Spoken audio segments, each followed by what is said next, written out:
Bonjour tout le monde, on se retrouve pour une nouvelle vidéo. Donc aujourd'hui je vais vous apprendre tout simplement à bien réaliser un réglage carbu. Donc toutes les étapes à suivre.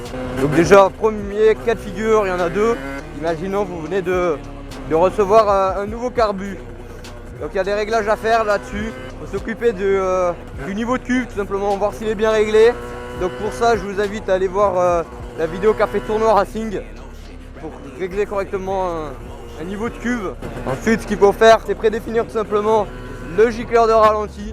Donc ça je vous invite à le faire, à regarder sur les forums, c'est très bien expliqué. Il faut faire des manips et tout, et accélérer etc. Et on regarde à la moto comment elle réagit. Donc ça c'est les étapes quand on a un nouveau carbu. Donc là juste je vous le dis oralement mais je ne vais pas vous expliquer comment on fait parce que c'est long. Et c'est pas ce que je voulais faire dans la vidéo simplement. Deuxième cas de figure. Comme beaucoup de monde, vous allez recevoir un nouveau pot, vous allez changer un truc dans l'admission, le moteur, une connerie, tout ce qui fait partie du système du moteur simplement. Si vous changez de boîte à vitesse ou d'embrayage, il n'y aura pas besoin. Donc voilà, vous venez de recevoir quelque chose, vous venez d'installer une nouvelle pièce sur votre moto, comme un moteur, voilà, moi. Il y a le pot, une connerie comme ça, tu vois. Vous n'ouvrez pas votre boîte à air ou autre chose quoi. Il faudra tout simplement faire ces réglages là. Si vous voulez être optimal, après bon.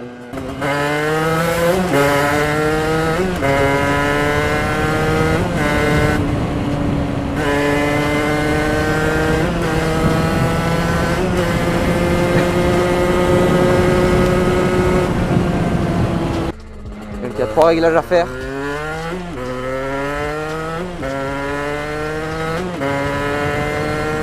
il y a le réglage de ralenti, il y a le réglage gicleur principal, donc votre richesse.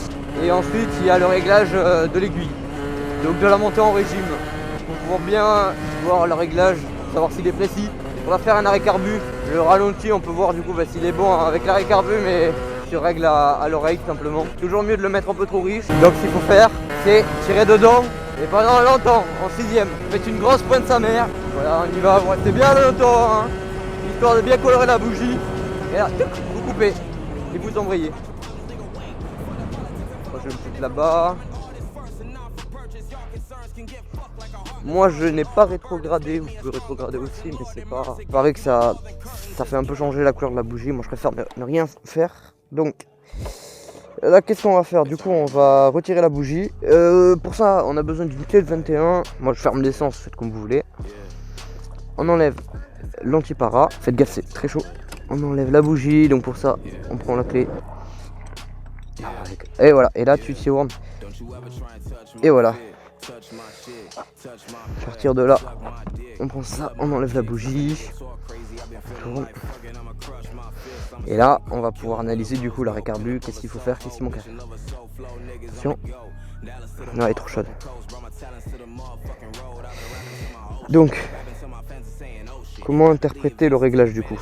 Ce qui est autour là de l'électrode, le rond, ça c'est le ralenti, donc il faut qu'il soit bien noir, mais sinon il se règle à l'oreille. Hein. L'isolant et le bout là de l'électrode, tout ce qui est en haut ici, le haut régime, c'est-à-dire le gicleur principal. Et là on a le petit côté là dessus.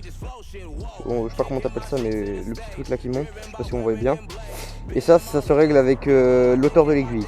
Et le bout de l'électrode en haut et l'isolant est noir ou c'est trop riche, ou votre bougie est trop froide, donc c'est noir, ça s'encrasse. Donc là la solution c'est où qu'il faut monter donc la bougie. Moi c'est par exemple vous avez une BR8, prenez une BR9 ou alors monter de pointe de gicleur. Donc après vous le voyez tout simplement. Si elle est toute noire et que vous n'avez pas l'air trop riche, eh bien c'est peut-être que la bougie est trop pauvre. Mais si vous êtes d'origine un boucan. Donc voilà, pour l'origine ça tourne plus autour du BR8, BR9 en fonction des saisons. Et les kits c'est BR10 ou sinon c'est des NGK etc. 110, 105 compétition. Mais non, vous connaissez si vous utilisez ce genre de bougie. Donc voilà, pour d'origine ça reste l'origine méca boîte, ça reste du 8 ou du 9 hein. Du coup si le bout de l'électrode de l'isolant est blanc, un peu comme moi, c'est ou que votre bougie est trop chaude ou alors que votre réglage est trop pauvre. Donc moi c'est la bougie qui est trop pauvre, je suis en BR9, alors je pourrais être en BR8 mais mon réglage est bon parce qu'après si je monte je suis trop riche et même quand je fais l'arrêt carbu, je sens que je suis trop riche et quand je fais l'arrêt carbu la bougie est la même. Donc bon, BR9 c'est pas le Peut-être que je repasse en BR8. Donc pour le niveau d'aiguille, non, il faut que ça soit chocolat au lait comme ce que j'ai, c'est parfait. Si c'est blanchâtre, c'est que vous êtes trop pauvre, donc il faut tout simplement monter la position de l'aiguille. Donc si vous êtes au cran 3, vous montez au cran 4. Il ne faut pas utiliser le 5e cran, donc sinon vous changez la bougie, l'aiguille, vous en prenez une plus ronde ou plus fine. Si jamais il est noir, ça veut dire qu'on est trop riche et du coup il faut baisser là la position de l'aiguille. Voilà. Donc le ralenti il est noir simplement, voilà. Donc si jamais il est blanc, enfin s'il n'est pas vraiment noir, il faut le monter. Et voilà, c'est juste pour s'assurer que le réglage du ralenti est bon, mais c'est pas avec ça qu'il faut régler pour savoir si on est trop chaud ou trop froid. C'est vraiment juste pour s'assurer tout simplement. Au niveau du gicleur, si on est vraiment sur le bon gicleur et que c'est toujours un peu pauvre ou trop, enfin genre si on change de gicleur on est trop pauvre ou on est trop riche, quand on est sur le bon gicleur on peut tout simplement faire varier avec la vis d'air. Donc sur le DR Arto elle est de ce côté, elle est avant le boisseau, et sur les autres, les Kane, il me semble qu'elle est après le boisseau. Donc je vais la remettre. Donc pour régler le ralenti, il faut faire chauffer le moteur. On va vite fait la faire chauffer.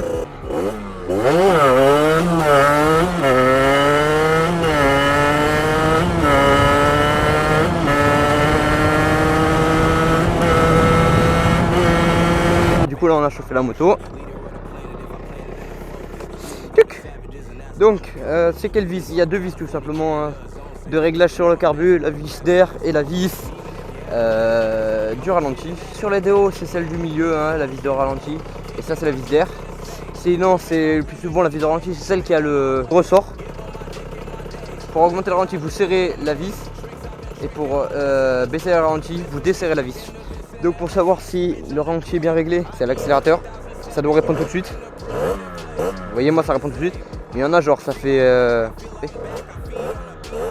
voilà, vous voyez. Il y en a d'autres quand vous accélère, vous allez voir la descente en régime, elle met beaucoup de temps, et ça veut dire que le ralenti est trop haut. Moi voilà, ça me fait, ça ralentit bien quoi. Voilà, il vaut mieux le ralenti soit trop haut que trop bas, tout simplement quand on vient de faire une grosse pointe et genre on arrête, on embraye ou une connerie comme ça vite de se serrer.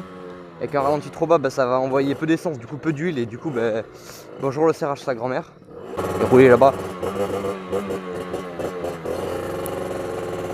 Du coup pas toucher le pot. Du coup les gars, si cette vidéo vous a plu, je vous invite à liker la vidéo, à commenter, à partager, à vous abonner. Et sur ce les gars, on va se mettre au point mort. Au point mort j'ai dit, à plus.